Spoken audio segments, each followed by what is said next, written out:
Ini adalah MG ZS EV, salah satu mobil listrik yang katanya bakal jadi mobil listrik yang cukup terjangkau di Indonesia.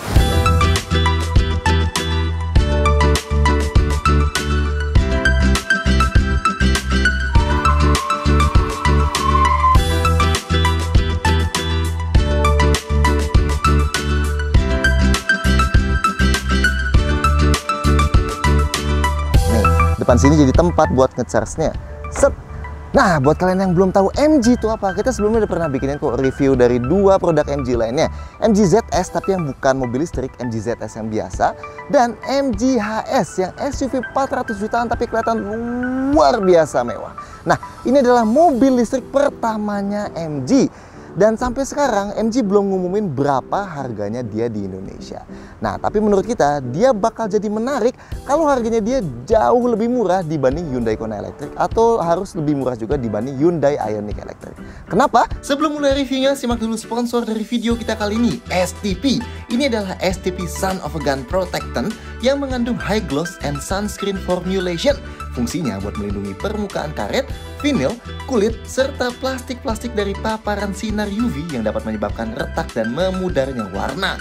Nah, ini bisa dipakai buat eksterior dan interior mobil kalian ya. Cara aplikasinya tinggal semprot aja ke sponge kayak gini, terus tinggal gosok aja ke panel plastik hitam ini sampai ke sela-sela. Kita sih nggak saranin ya buat semprot langsung ke permukaan mobil karena bisa ngotorin bagian lain. Nah, abis itu tinggal diseka deh pakai microfiber biar hasilnya merata. Bagian lain kayak trim pintu gini juga bisa nih, termasuk panel-panel plastik lainnya juga. Nah, kelihatan kan hasilnya jadi jauh lebih deep gini warnanya. Oi, STP Son of a Gun ini fungsinya memproteksi ya, bukan merestorasi panel yang udah pudar warnanya. Buat detail lebih lanjut dan pembelian dari STP Son of a Gun Protectant ini, cek di kolom deskripsi ya. Buat detailnya, simak di review lengkap MG ZS EV.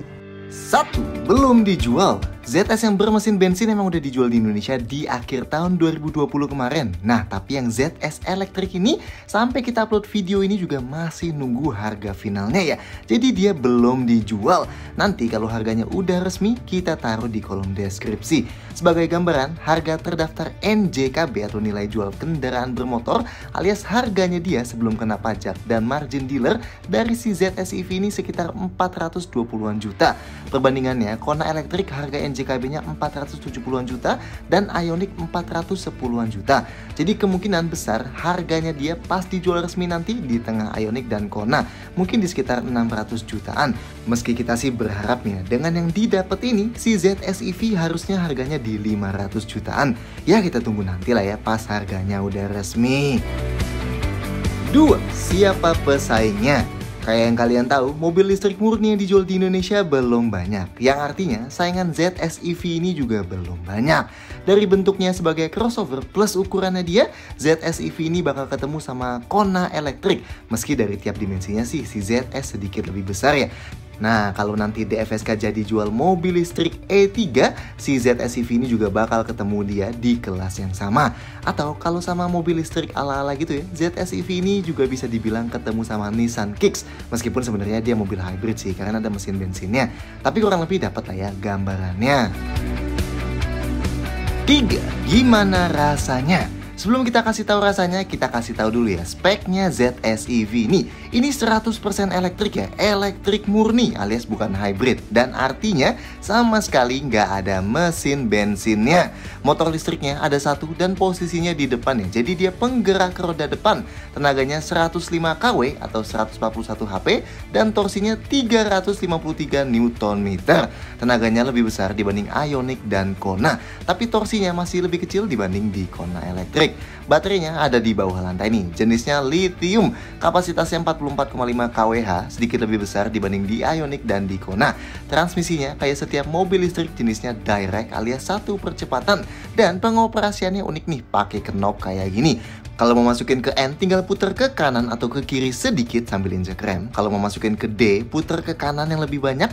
Kalau mau masukin ke R, putar ke kiri yang lebih banyak. Dan kalau mau masukin ke P, tinggal tekan yang di tengah ini aja. Nah, dia ada 3 mode berkendara nih yang bisa kita pindah pakai tombol di sini. Ada Eco, Normal, dan Sport. Nah, akselerasinya jelas dahsyat lah ya. Kasnya mobil listrik seperti seharusnya. 0-100 km/jam pas banget di bawah 8 detik. Ini lebih kencang dibanding Hyundai Ioniq, tapi masih sedikit di bawah Kona Electric. Tapi ini jelas jauh banget lebih kencang dibanding ZS biasa yang butuh 14 detikan buat sampai 0-100 km/jam. Super nice. Tapi emang khasnya mobil listrik, kecepatan maksimumnya dibatasin dan cukup rendah ya. Sampai 155 km/jam aja. Udah cukup banget kok ini, tapi buat makan dalam kota dan luar kota. Oke, itu kan teori-teorinya ya. Tapi gimana rasanya kalau dipakai? Nih, biar lebih real, kita kasih lihat pakai suara langsung pas cobain. Nah, sekarang kita bakal ngecek seberapa tenangnya suara mobil listrik. Kalau dinyalain,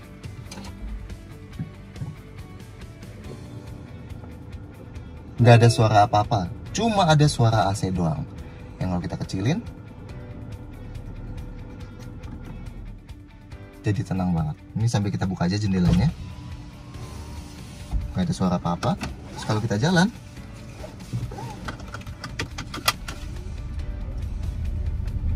bener-bener tenang banget. Kalau kita kick down,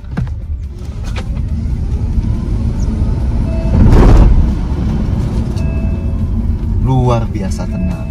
Oke, kalau dari diem, gasnya ZS EV ini bisa dibilang cenderung smooth kalau kita injek gasnya santai. Beda sama Kona EV yang ngegerdek terlalu agresif bahkan di mode normal atau eco sekalipun. Jadi buat keadaan stop and go, sebenarnya termasuk enak nih si ZS EV. Itu kalau injeknya santai, tapi kalau bejek langsung dalam, jelas galaknya kas mobil listrik langsung berasa.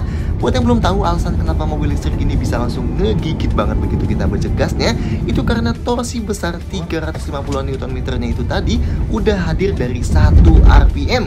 Beda sama mobil bensin biasa yang torsi maksimumnya baru di atas 4000-an RPM. Dan beda juga sama mobil turbo diesel atau bensin yang turbo yang torsi maksimumnya baru di atas 1500-an sampai 2500-an RPM. Yes, enaknya mobil listrik ini torsi super besar gitu di bodi sekecil gini muncul lebih awal dan range-nya juga lebih besar. Dan ini termasuk di ZS EV ini juga enak banget kalau kalian mau pakai buat nyusul mobil depan atau buat nanjak-nanjak atau tugas apapun yang biasanya naik mobil bensin bakal kerasa berat.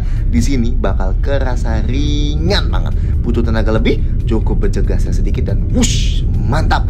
Nah, tapi dibanding Kona Electric atau bahkan dibanding Kicks e-Power, respon torsi instan ZS EV ini emang gak segalak atau secepat mereka sih. Ya, positifnya itu jadi ngasih feel yang lebih tenang dan gak terlalu bikin panik bakal kehilangan kendali tiap kali kita bejek gasnya terlalu dalam. Kayak yang sering banget kita rasain waktu cobain Kona Electric itu. Oh iya, ganti mode di sini efeknya nggak berasa terlalu signifikan sih ya. Kayak kalau kita taruh di sport emang jadi lebih agresif tapi nggak terlalu jauh dibanding di mode normal. Dan kalau di mode eco, well, berasa terlalu lemot sih buat sebuah mobil listrik, so saran kita hindarin aja. Oke kok, pakai mode normal terus. Anyway, kayak di mobil listrik kekinian lainnya, ZS EV jelas ada regenerative braking atau di ZS ini disebutnya KERS atau singkatan dari Kinetic Energy Recovery System. Bener sih emang kalau dibilang KERS juga, tapi kalau dibilang sama kayak KERS yang dipakai di Formula One ya beda juga. Ada 3 level yang bisa kita pilih, 1 sampai 3. Intinya semakin gede angkanya, semakin kuat juga rasa mobilnya kayak direm begitu kita lepas pedal gasnya. Jadi di level 1 pas kita lepas pedal gasnya, mobilnya masih kayak ngegelinding jalan terus. Kalau di level 3 pas pedal gasnya dilepas, mobilnya kayak krem sendiri meski kita nggak injak remnya. Tapi ini nggak sampai berhenti ya. Loh, lepas pedal gas kok bisa kayak ngerem? Nah, ini nih uniknya mobil listrik yang ada regenerative brakingnya. Jadi emang motor listriknya bakal berubah fungsi jadi generator pas kita lepas pedal gasnya. Nah, karena dia jadi generator, itu dia bakal ngubah energi kinetik dari pas pengereman jadi energi listrik buat disimpan di baterainya. Jadi pas kita ngelepas pedal gasnya, dia bakal ngerem mobilnya sambil ngecharge baterainya. Nah, ini kepake banget nih, misalnya kalian lagi ketemu jalanan yang turunan terus.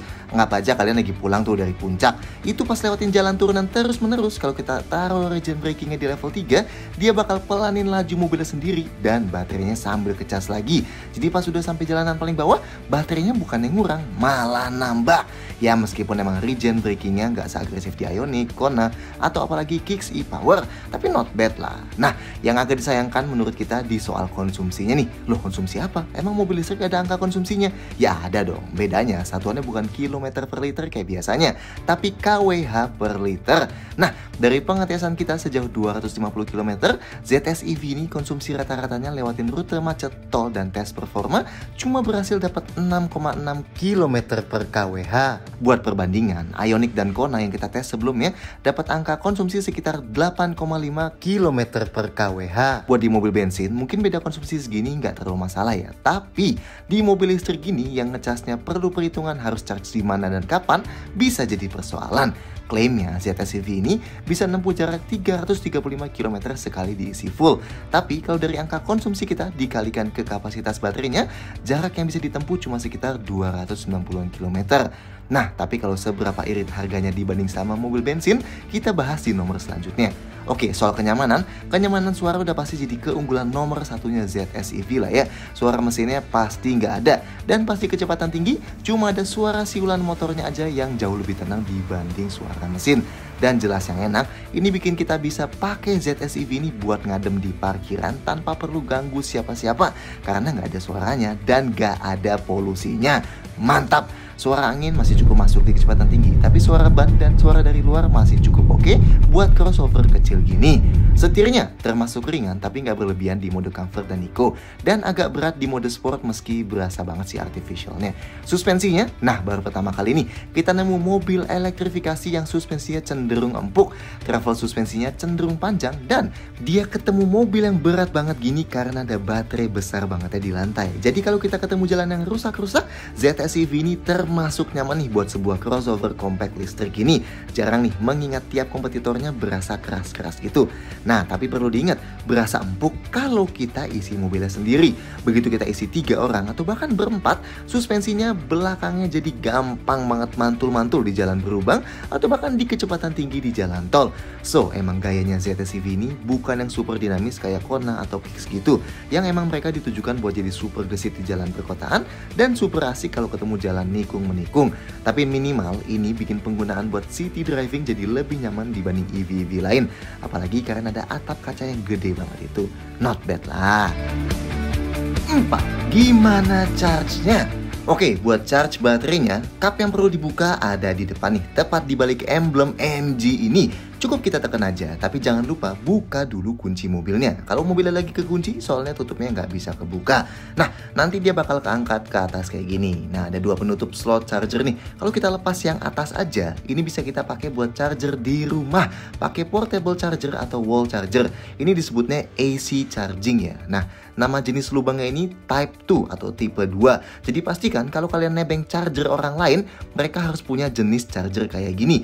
Dan kalau kita lepas yang bawah, nah kombinasi lubang yang atas dan yang bawah ini kita pakai buat fast charging pakai sistem DC charging. Nama jenis lubangnya CCS atau CCS. Jadi kalau kalian ke SPKLU PLN gitu misalnya, pastikan jenis chargernya adalah CCS, bukan yang lain. Anyway, pastiin begitu kalian colok, mobilnya udah bener-bener ngecharge. Indikatornya dia ada di emblemnya nih, yang bakal kedap-kedip kayak gini pas udah ngecharge. Keren juga ya. Atau kalian bisa lihat di indikator DMI di mobilnya yang ada keterangan chargingnya. Cuman sayangnya emang dia info ngecharge-nya nggak selengkap di Kona elektrik, yang indikatornya sampai dikasih tahu daya yang masuk berapa kilowatt. Tapi it's okay lah. Oh, dan selama ngecharge-nya masih aktif, kalian nggak bisa main asal cabut aja chargernya. Harus stop dulu charge-nya atau harus klik tombol unlock di remote-nya dulu. Nah, kalau kalian colok di rumah sih sebenarnya tinggal colok aja udah pasti langsung mulai chargingnya. Kalau kalian mau pakai fast charger SPKLU, itu kalian harus pakai aplikasi yang disebut charge.in. Sayangnya, aplikasi ini baru ada di Android aja, di iOS belum ada. Nah, aplikasi ini kita pakai buat aktifin chargernya sekaligus buat bayar. Bayarnya pakai link aja, itu nanti dihubungin di dalam aplikasinya. Nanti kalian lihat tuh list charger mana yang lagi kosong. Atau kalau kalian udah ketemu chargernya, tinggal pilih aja buat charge dan nanti dia suruh scan barcode yang ada di chargernya buat aktifin. Kalau udah nanti bakal disuruh masukin mau charge berapa kilowatt hour dan nanti bakal ada estimasinya. Tenang, kalau kalian masukinnya kebanyakan ntar sisanya dibalikin kok. Dan kalau udah mulai deh charge-nya. Nah, kalau kalian mau charge di rumah, charger portable ZS ini pakai arus 10 ampere. Jadi pastikan listrik rumah kalian minimal pakai yang 3500 VA. Soalnya listrik dari charger ini aja udah 2200 watt. Dan jangan lupa MCB yang dipakai minimal juga 10 ampere. Kalau nggak udah pasti nggak bisa buat ngecharge. Kalau pakai portable charger dari rumah, dari kosong ke full butuh waktu sekitar 20 jam. Lama ya? Nah, tapi harus diingat, kalau kalian ngecharge di rumah, itu biasanya nggak dari kosong sampai full juga. Biasanya kalian habis pakai kerja, itu paling cuma kepake sampai 80%, terus kalian pakai charge dari 80 sampai 100%. Nah, itu paling dari malam sampai pagi aja udah bakal full baterainya. Kalau kalian pakai wall charger, jenis AC charger yang 7 kW, ini tuh kayak misalnya dipakai Hyundai, yang kalau kalian beli Ioniq atau Kona kan bakal dapet tuh wall charger. Nah, itu butuh sekitar 6,5 jam. Kalau kalian pakai fast charger alias DC charger, nah ini charger-charger berbayar yang bisa kalian temuin di PLN atau di mall-mall gitu, itu juga tergantung nih fast chargernya yang seberapa cepat. Misalnya fast charger yang punya daya 50 kW, itu dari 0 sampai 80% cuma butuh 40 menitan. Dan kalau kalian pakai fast charger yang 150 kW, nah itu dari 0 sampai 80% cuma butuh 30 menitan. Keep in mind ya, fast charger 150 kW di Indonesia itu jarang banget. Kayak yang di Ion Mall BSD aja misalnya, efektifnya pas kita pakai cuma masuk sekitar 20-an kilowatt, jadi bakal butuh waktu lebih lama buat charge-nya. Nah, kenapa kalau fast charging cuma ditulis 0 sampai 80%, bukan sampai 100%? Nah, karena 80% biasanya jadi range optimum baterai-baterai lithium kayak gini. Alias ini biasanya dijadiin angka patokan sama pabrikan buat ngecas maksimal supaya baterainya paling awet. Begitu di atas 80%, fast charger yang paling cepat sekalipun bakal ngecilin tegangan charge-nya supaya begitu nyentuh di atas 80%, ngecasnya jadi lebih lambat. Tujuannya supaya ngurangin panas berlebihan yang emang gampang ngerusak baterainya begitu udah nyentuh angka segitu. Paling penting deh, berapa biaya ngecharge-nya. Nah, ini sebenarnya tergantung banget di mana dan bahkan kapan kalian ngecharge mobilnya. Tapi kita kasih gambaran secara umum lah ya. Misalnya, kalian charge di rumah kalian masuk golongan R1 tuh yang dayanya 2200 VA. Atau masuk golongan R2 deh yang dayanya 3500 sampai 5500 VA. Nah, itu pemakaian listrik per kWh-nya butuh sekitar 1.400-an rupiah. Jadi misalnya, kalian ngecharge baterainya ZS ini 44,5 kWh dari 0 sampai penuh, itu tinggal kalian kali aja. Kurang lebih butuh sekitar 65.000 rupiah. Gila, murah banget ya, bisa nempuh 300 km cuma butuh 65.000. Berarti jalan dari Jakarta sampai Bandung cuma butuh 30 ribuan aja. Murah banget. Itu pun kalau kalian ngecharge di rumah malam hari, jadi lebih murah lagi. Soalnya harga pemakaian listrik di malam hari cuma jadi sekitar 1.000 rupiah per kWh. Tapi jangan lupa, buat ngecharge baterai mobil gini, nilai efisiensinya nggak 100%. Loh, maksudnya gimana tuh? Jadi misalnya, kalian udah pakai 44,5 kWh gitu dari listrik rumah kalian, yang masuk ke mobilnya nggak bulat 44,5 kWh. Karena ada beberapa persen dari listrik tadi yang kalian keluarin dari rumah, itu dikonversi jadi panas. Ada juga yang buat aktifin pendingin buat ngejaga temperatur baterai. Dan ada juga yang hilang dalam transmission loss alias termakan di kabel dan lain-lain. Nilai efisiensinya nggak tetap nih, bisa sekitar 10-15% tergantung kondisi pas kalian ngecharge. Atau gampangnya deh, buat ngecharge baterai ZS EV yang 44,5 kWh, kalian butuh keluarin listrik sekitar 50 kWh sampai 52 kWh. Ya berarti dari 0 sampai penuh itu butuh sekitar 75.000 rupiah lah ya kurang lebih. Masih murah banget juga. Nah, kalau kalian pakai fast charger punya PLN yang ada di SPKLU atau di mall-mall gitu, biaya listriknya lebih mahal nih. Mulai dari 2020 kemarin jadi sekitar 2.400-an rupiah per kilowatt hour-nya. Dan ada ekstra biaya administrasi 2.500 rupiah plus pajak penerangan jalan 1.500-an rupiah. Artinya, kalau kalian charge full dari kosong, itu butuh biaya total sekitar 112.000 rupiah.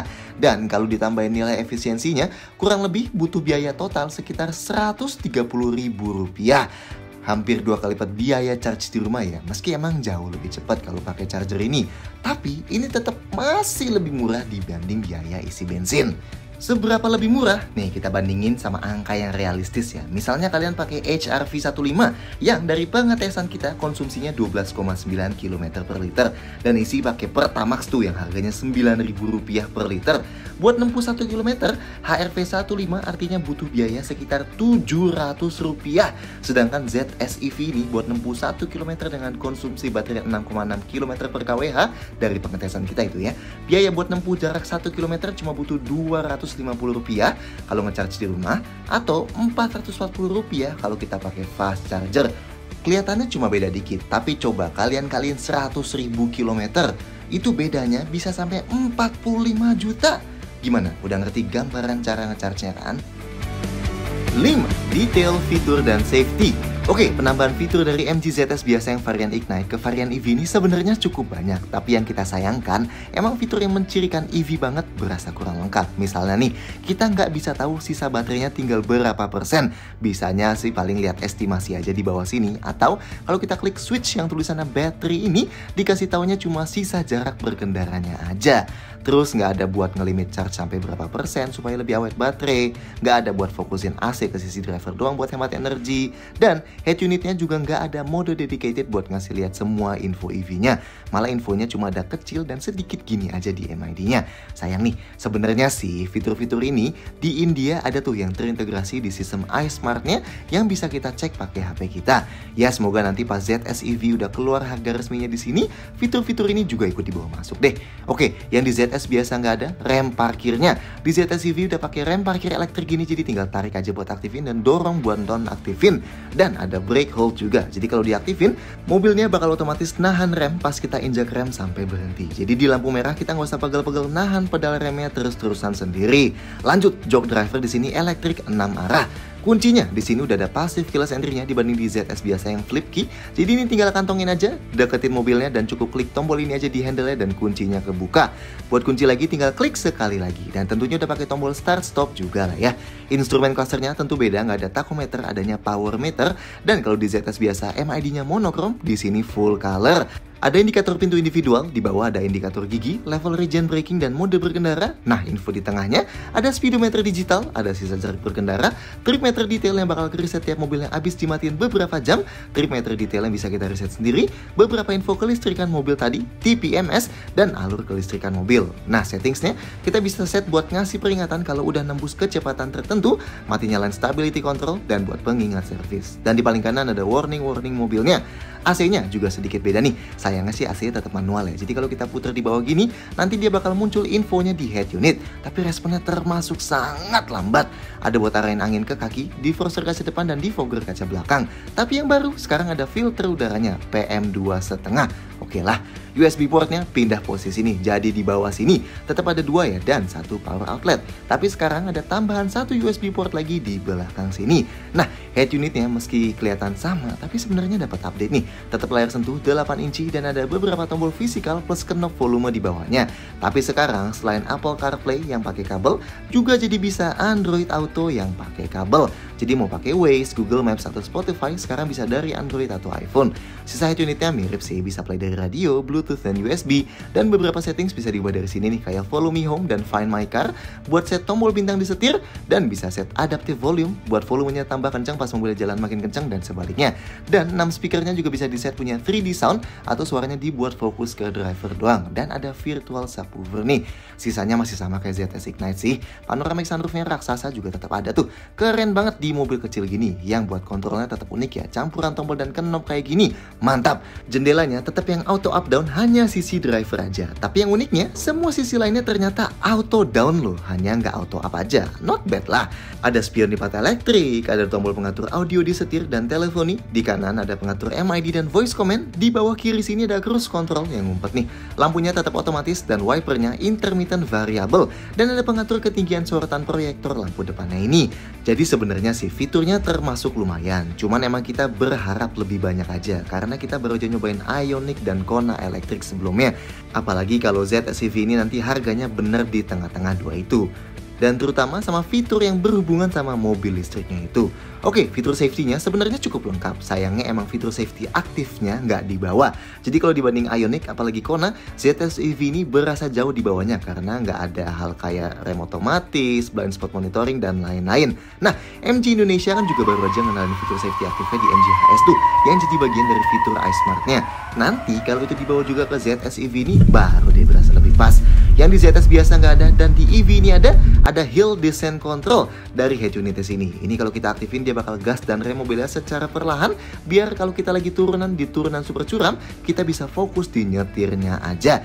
Dan satu lagi, di ZS EV ini ada yang disebut Pedestrian Alert Control System yang bisa kita mati nyalain di head unit sini. Yang pada dasarnya sih, ini adalah suara bergaung kecil cuma buat ngasih tahu pejalan kaki kalau si ZS EV ini lagi lewat. Karena kan dia nggak ada suara mesinnya ya. Sisanya mirip kok kayak di ZS Ignite. Airbagnya ada 6. 2 di depan, 2 airbag samping ada di jok depan, dan 2 airbag curtain yang memanjang di pilar dan plafon. Mantap! Rem depannya cakram ventilasi, rem belakangnya juga cakram. Sistem rem ABS, EBD, dan brake assist udah komplit. Ada stability control juga, dan posisinya ada di MID juga. Tapi kali ini lebih jelas ya, karena MID-nya full color. Dan ada curve brake control juga buat bantu nikung lebih stabil. Tetap ada tire pressure monitoring system juga. Sensor parkirnya ada 3 titik di belakang dan sewarna bodi yang indikatornya langsung muncul di head unit. Ada kamera mundur, dan kali ini garisnya ikut belok pas kita belokin setirnya.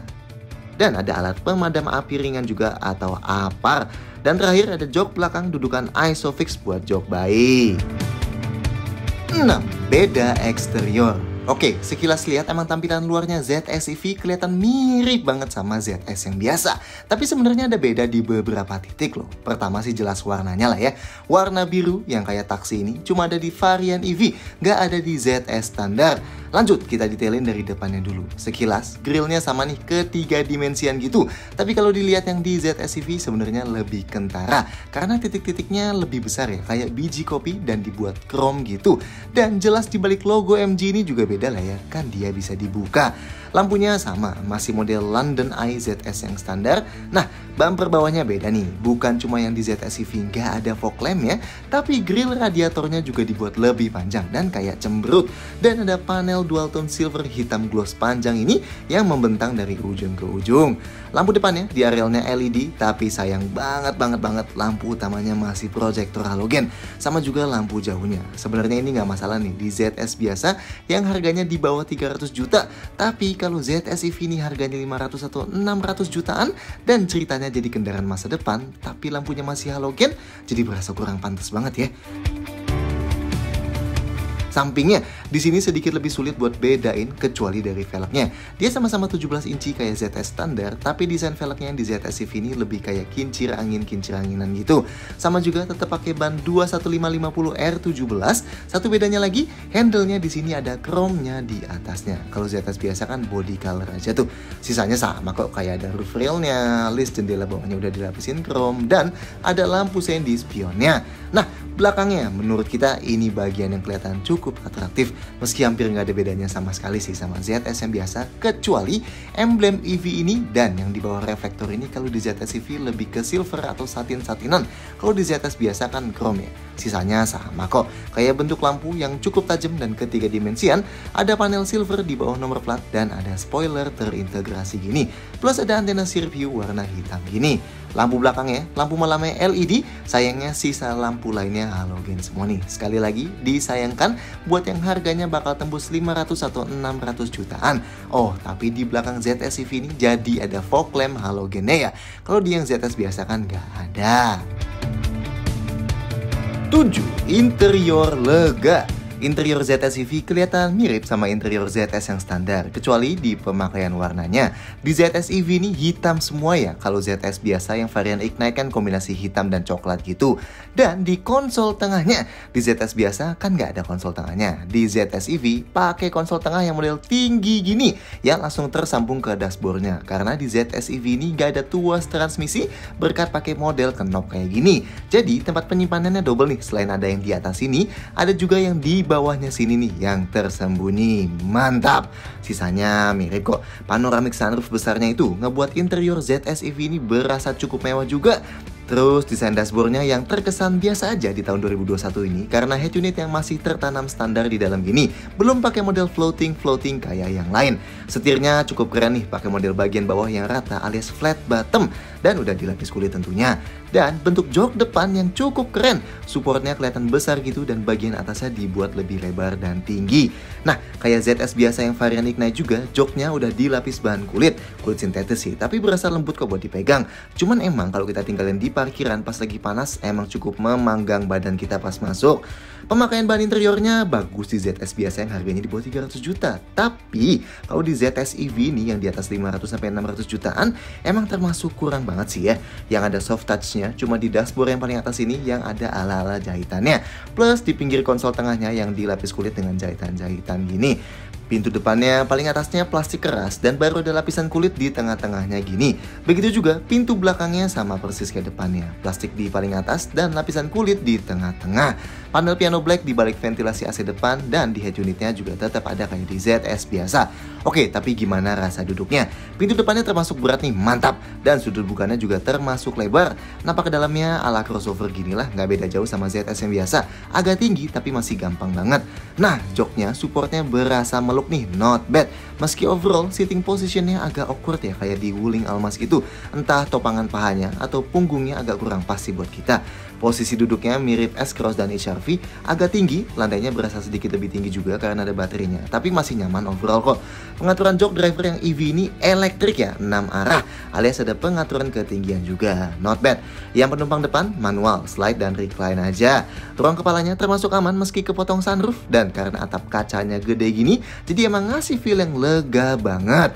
Headrestnya cuma bisa naik turun aja, nggak bisa maju mundur, tapi posisinya udah ergonomis buat kepala sandaran sambil nyetir, alias kepala kita nggak perlu ngedanga. Nah, buat sandaran tangan di yang EV enak nih karena di tengah ada konsol tengahnya gini dan udah dilapis kulit cukup empuk. Dan ini memanjang ya meski agak turun di depannya. Tapi minimal tangan kita pas sandaran bisa sambil pegang setir. Yang di pintu juga udah dilapis kulit jadi cukup empuk. Seatbeltnya sayangnya tetap nggak bisa dinaik turun ini. Setirnya juga sayangnya hanya bisa tilt aja, nggak bisa teleskopik. Sekali lagi buat harga 500-600 jutaan nanti termasuk sangat disayangkan.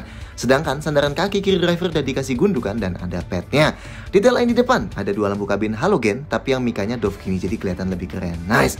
Pegangan tangan plafon di depan hanya ada di sisi penumpang depan aja, yang driver nggak ada. Sun visornya yang kiri dan kanan sama-sama ada card holdernya di luar ya. Dalamnya ada kacanya juga yang bisa ditutup buka, tapi nggak ada lampunya. Dan sayangnya spion tengahnya masih pakai model day and night manual gini, alias kalau silau tinggal kita cetekin aja. Oke, sekarang kita ke belakang. Pintu belakangnya juga masih kerasa berat nih dan bukaannya juga lebar. Dan karena atapnya nggak menukik aneh-aneh, jadi buat masuknya kepala kita nggak perlu nunduk heboh. Nah, jok belakang lebih tinggi dan lebih empuk ya dibanding jok depan. Dan buat ukuran mobil listrik yang baterainya ada di bawah lantai sini, lantainya nggak terlalu tinggi nih. Jadi posisi duduk kita masih lumayan enak, mirip kayak di ZS biasa, alias sudut pahanya nggak terlalu naik. Beda banget nih sama di Kona atau Ioniq Electric yang sudut paha kita jadi naik banget. Not bad lah. Jok belakang ini fix nggak bisa dimaju mundurin, tapi ruang kakinya termasuk sangat aman. Nice. Dan ruang gerak sepatu kita juga masih lega. Headrestnya yang adjustable hanya kiri dan kanan aja, yang tengah nggak ada. Dan sudut rebahan jok ini fix ya, nggak bisa diubah posisinya, tapi cenderung agak relax lah, not bad. Sedangkan ruang kepalanya masih aman meski udah kepotong sunroof. Dan karena panoramic sunroof raksasanya ini bener-bener ngasih feel lega banget di belakang sini. Kalau ngeliat ke atas kayak ngeliat langit. Mantap. Sandaran tangan di pintu udah dilapis kulit ya, kayak di depan, jadi empuk juga. Tapi sayangnya nggak ada armrest tengahnya. Nah, kalau mau duduk bertiga, napak ke tengahnya kakinya harus agak ngelipat karena konsol tengahnya yang mundur, tapi nggak sulit. Dan ini beda nih sama di ZS biasa. Di ZS EV sini lantai tengahnya rata, jadi kaki kita bisa tetap di tengah sini aja. Nice. Dudukan joknya lebih tinggi dibanding kiri kanannya, tapi masih cukup empuk. Dan sandarannya lebih maju dan sedikit lebih keras dibanding kiri kanannya, tapi masih not bad lah. Dan karena nggak ada headrest, jadi orang dewasa kalau sandaran pasti bakal ngedanga kepalanya. Tapi minimal seatbeltnya udah 3 titik ya di tengah sini. Titik lain di belakang, di kiri dan kanan ada pegangan tangannya gini meski nggak ada gantungan bajunya. Oh, dan sayangnya di belakang sini nggak dapet lampu kabin. Dan meskipun dimensi ZS cukup besar buat sebuah crossover compact gini, tapi sayangnya nggak dapet tambahan ventilasi AC di belakang. Jadi buat dingin harus nunggu AC dari depan. 8. Bagasi dan storage. bagasinya ZS EV udah nyambung sama passive keyless entry-nya. Jadi kalau mobilnya kekunci, kita tinggal kantongin remote ini dan deketin mobilnya. Eits, bukanya di mana nih? Nih, pakai emblem ini buat bukanya. Dan kuncinya langsung kebuka. Di remote-nya juga ada tombol buat buka kunci bagasinya doang. Jadi misalnya nih, di rumah kita cuma pengen buka pintu bagasinya, cukup tahan tombol ini aja. Nah, nanti kita nggak perlu bawa-bawa kuncinya ke mobilnya. Dan pintunya udah bisa dibuka. Nah, bagasinya ZS EV ini jadi salah satu keunggulannya dibanding Kona elektrik. Karena volumenya jauh-jauh lebih besar. Bibirnya full mengotak, jadi gampang buat masukin barang lebar. Dan kasnya SUV kecil gini, bibirnya cukup tinggi dari tanah. Jadi kalau angkat barang yang berat jelas agak PR. Bibir bagasinya nggak terlalu tinggi nih dari lantainya. Jadi kalau kita keluarin barang dari dalam, angkatnya nggak terlalu sulit. Nah, tapi ini nih yang bikin bagasinya ZS EV jadi pinter. Lantainya bisa kita ganti posisinya.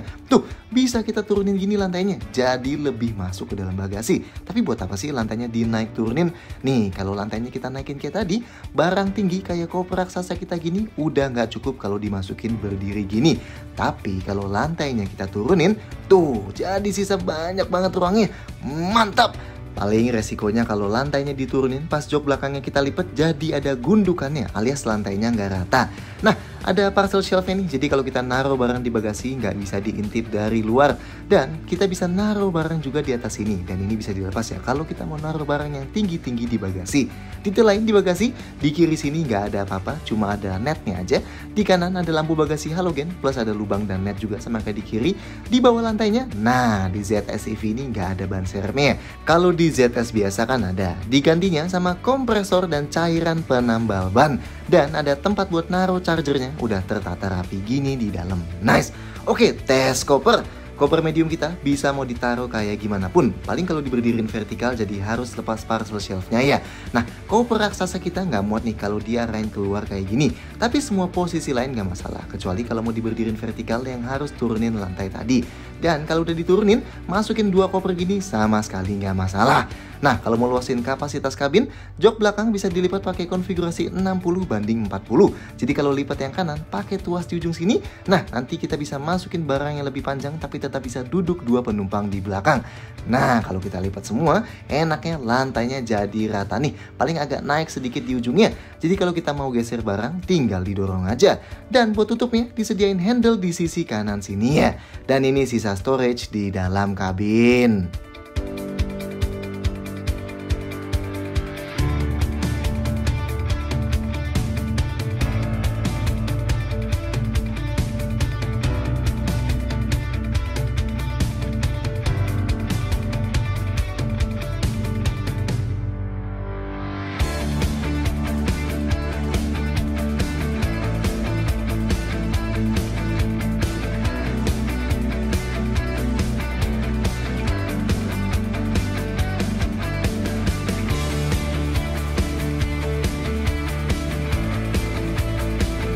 Sembilan, detail-detail lain. Nah, nggak kayak ZS biasa dan HS yang diimpor dari Thailand, ZS EV ini langsung dibawa dari pabrik MG di Cina. Nah, sayangnya kita belum bisa ngasih tahu hal kayak garansi mesinnya dan garansi baterainya ZS EV ini berapa lama, apakah bakal dapat servis gratis atau enggak, dapat wall charger atau enggak, dan hal-hal mendetail kayak gitu lainnya kita belum bisa ngasih tahu.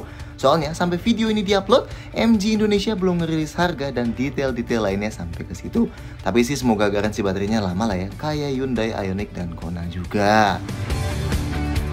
10. Kesimpulan review.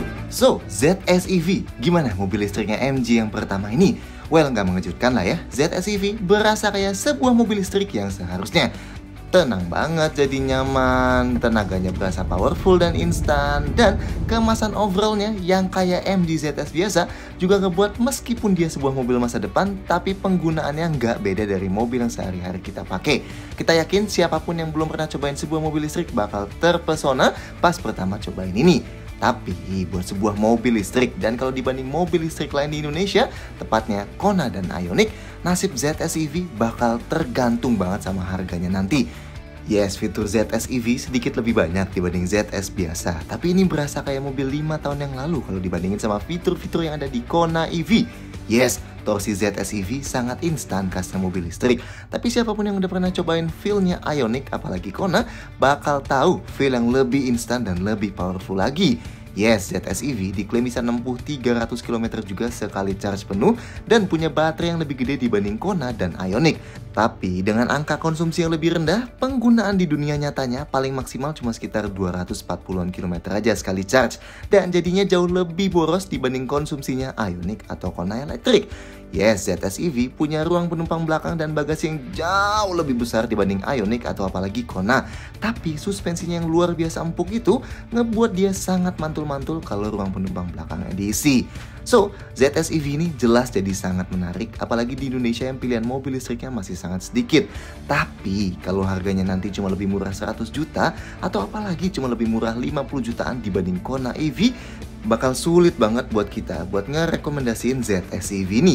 Kalau harganya ternyata cuma 500 jutaan awal, well, ZS EV ini bakal jadi rekomendasi instan kita buat siapapun yang mau nyoba terjun ke dunia masa depan tanpa polusi dan suara ini. So, semua balik lagi ke MG Indonesia. Berapa nih nanti harganya ZS EV?